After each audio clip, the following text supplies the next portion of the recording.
Welcome once again to Lehto's Law. Here's Steve Lehto. Scott sent me a story with a little quip in what he wrote me. I'll get to that in a second. From NBCnews.com, East Cleveland police officers who pulled people over and robbed them sentenced to prison. And when Scott sent me the notice, he said, Steve, check this out. Here's what happens when you don't share the civil asset forfeiture. But, of course, he's joking. And Minivan Burke wrote this for NBC.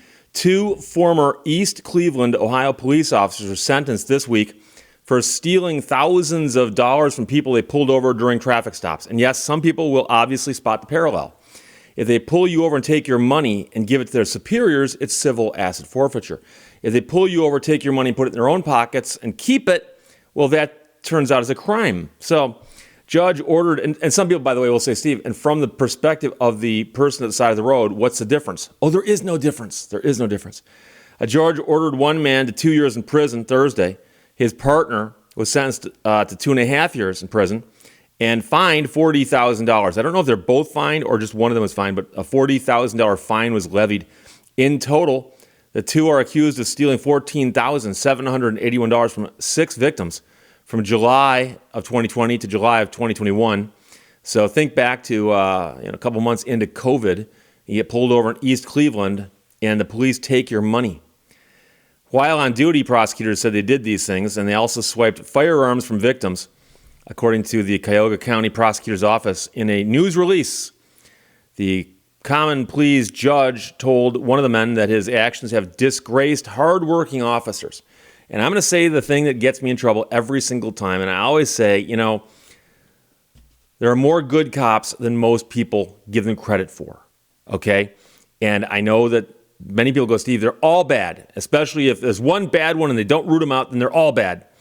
And, it depends on the situation. I've heard of situations before where there's, 10 cops in a department. One of them is bad and nobody's figured it out just yet, or that kind of thing.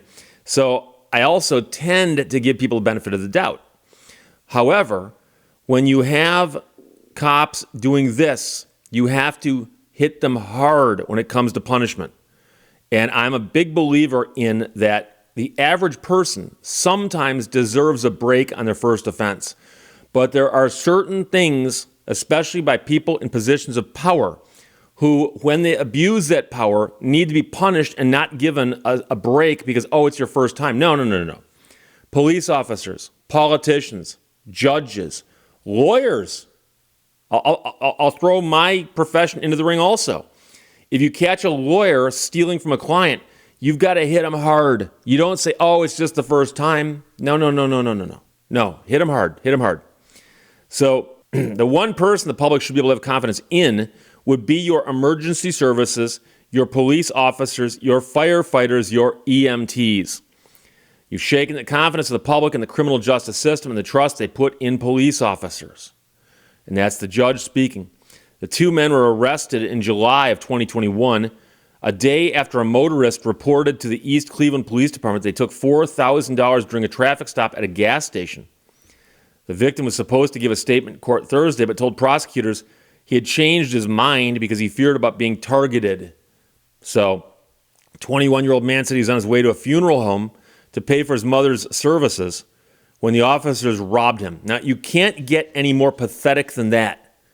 21-year-old man driving to a funeral home to pay for the service to bury his mother, and the police rob him of that money. I mean, you almost couldn't make up better facts. It would be tough. So the 2 arrests are connected to a wider investigation into the East Cleveland Police Department for corruption, according to NBC affiliate WKYC out of Cleveland. More than a dozen current and former officers have been charged with various crimes, including former police chief, who is accused of fraud, theft, money laundering, and tampering with records. Now, he's denied the charges, but as noted, there's a bunch of them who are being investigated. Prosecutors said that on July 7th, 2020, the one man responded to a gas station in East Cleveland after a person got into a verbal altercation with someone else. So the police are called to the gas station because of a verbal altercation. Hey, there's 2 people arguing out in my parking lot. The victim had placed a firearm he was carrying on the seat of his car and $3,850 in cash fell out of his pocket. The officer ordered the victim out of the car and searched the vehicle, and apparently in the process took the $3,850 and arrested the man and had the car towed. The $3,850 somehow disappeared in the transaction, went into the pocket of a police officer. 4 months later, the same officer is alleged to have swiped $1,300 from a car belonging to a 34-year-old victim. The victim said in court that the officer made every excuse for stopping him and then ordered him out of the car. When the victim returned to his vehicle, he noticed the money was missing. The victim told the judge he did not report the stolen money at that time because he did have drugs in his vehicle. And so that's also one of those things you hear about from time to time where the police who are bad and do things like this target those who won't go to law enforcement. So I'm going to make up something here, but let's suppose that you robbed a prostitute. Is she going to call the police and go, hey, I'm a prostitute and this cop just robbed me? Now, obviously she's not going to say that, but she might know that the other police officers know who she is. They may have seen her walking the streets. So she might be leery of calling them, thinking it wouldn't get her anywhere. Again, that was a hypothetical I made up. The victim said the cop pulled him over again 2 other times. During the second incident, the cop did not steal from him. The victim said, I didn't have anything to take, so he left. The third incident occurred in July of 2021. The victim said the police officer stopped him at a gas station and ordered him out of his vehicle. When he refused, the cop roughed me up a little bit, and that's the quote, roughed me up a little bit. He told the court that he was placed in the back of a police car while that officer and other officers ransacked his vehicle. Prosecutors said then that the officer took $781 and a few other things from the car, including marijuana edibles.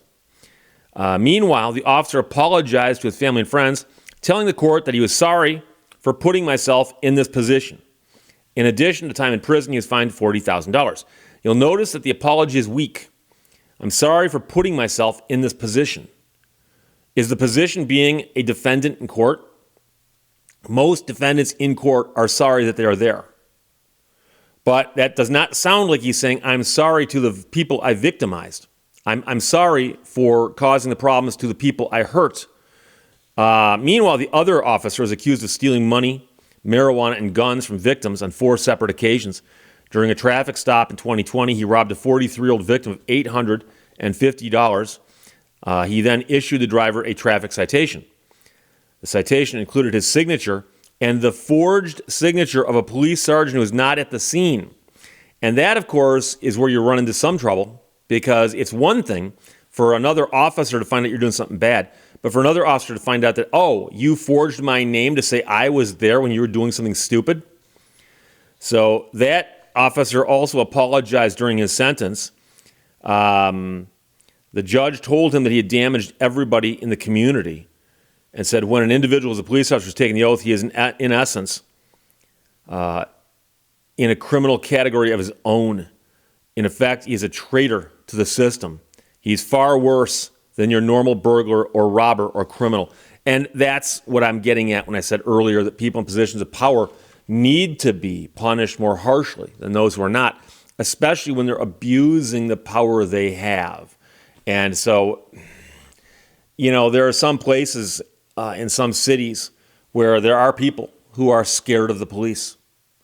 And rightly or wrongly, it's legitimate that, you know, they're driving along and they see the lights come on behind them and they wonder what's going to happen. Is this going to go badly? And now I'll tell you, I've been pulled over, I've mentioned a couple times in my life. And although it's unpleasant and I'm never happy because I'm fearful that I may have done something that might give me a ticket, I've never been scared of being robbed or anything like that. But you know, it's just a matter of luck and where you live and if there's any bad cops out there.